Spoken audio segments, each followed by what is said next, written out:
Overtime game earlier in Charlotte.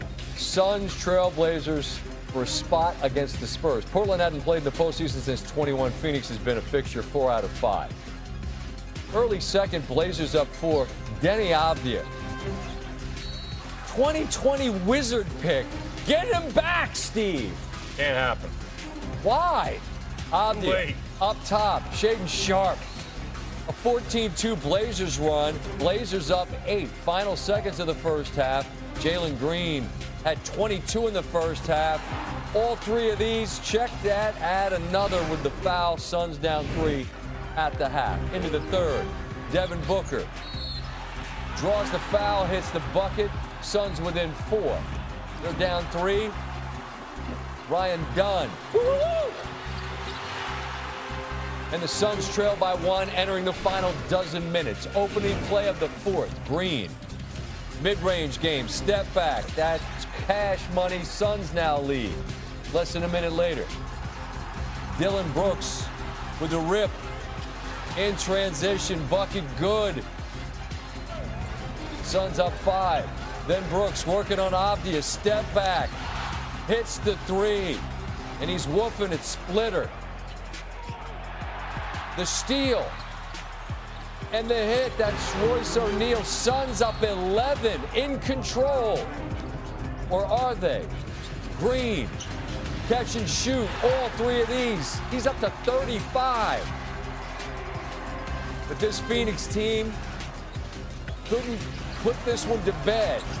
Jeremy Grant, corner 3. The lead's cut to 3. 2 to go. Blazers down 2. And Grant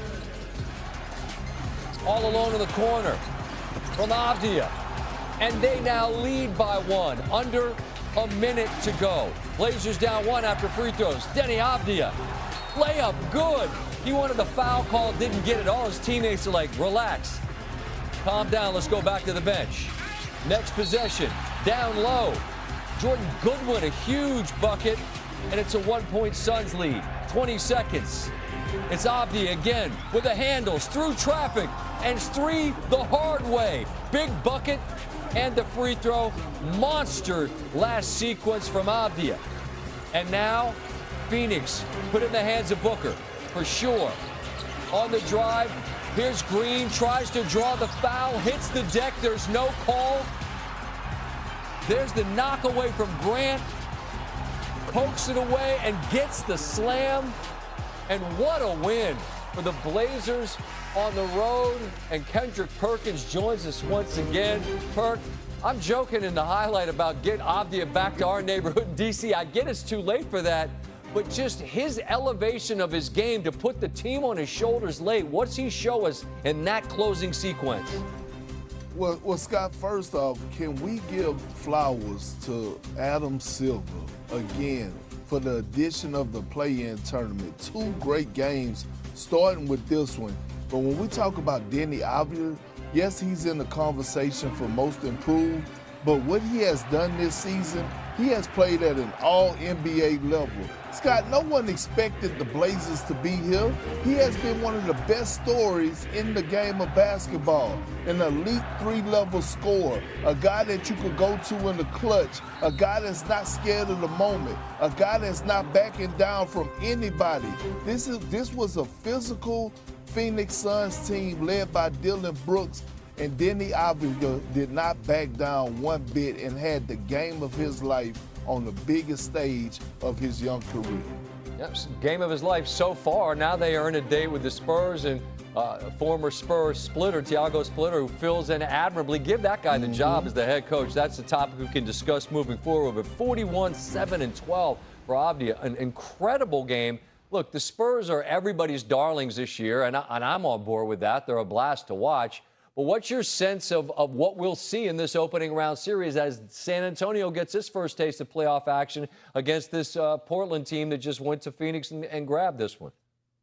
Well, you're gonna get a team that's relentless when you talk about the Portland Trailblazers, right? When we talk about Denny, he's a high-motor guy, and let's not forget they have a veteran, a champion, Drew Holiday over there, that knows and understands the big moment and has risen to the occasion in previous games, especially with the Celtics. So the Spurs are going to be tested, but they're going to need this test. I believe that the Spurs are going to win this series, but it's definitely going to be a brawl for it all, and I'm excited to see it, especially what Denny displayed tonight on the big stage. He was ready to dance, Scott.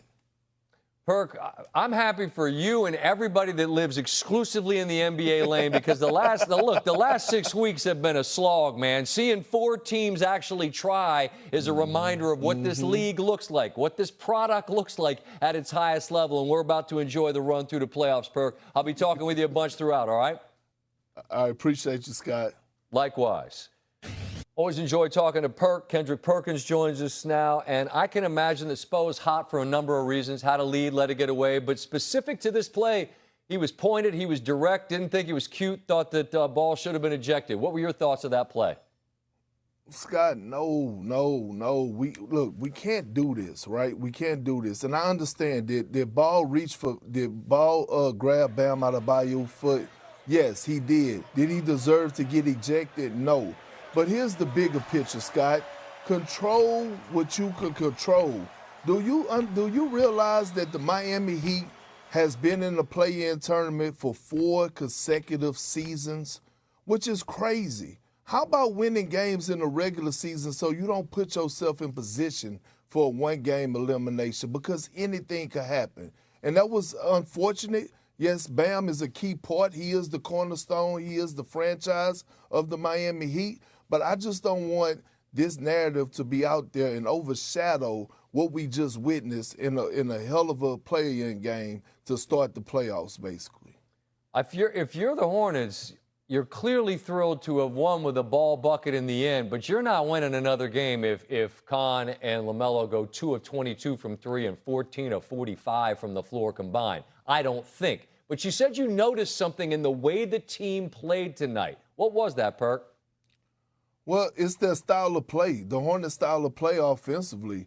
You know, they look like the Celtics, and we got to remember Charles Lee won the championship under Joe Mazzulla. The Hornets are second in the league in three-point shot attempts. They're ranked top 5 in three-pointers made. And so they play that style, live by the 3, die by the 3, and this is what we're going to see moving forward. It's not going to change, Scott. They believe in their system. Charles Lee seen it work with the Boston Celtics, and they believe that they have the personnel to play this style and win games. Well, hey, you bring in White to do exactly what he did, take and make big-time buckets, and he does. You told me back in the winter you felt like this Hornet team was going to be a playoff team. In terms of their development for the future, how important is it to get another win to actually get a series and get a chance to really get in the deep water of what playoff basketball is? Oh, Scott, it's very important because think about it. They have been the biggest surprise, especially in the Eastern Conference this season. They finally got stability. They finally got culture. You could see the togetherness. They want it. You could see it in LaMelo's eyes, how he came out and attacked the game offensively. I want to see this team in the postseason. They're playing for one another. They're playing agenda-free basketball, and the fans wants to see it. It is very important for them to get in for the growth and the development of this organization.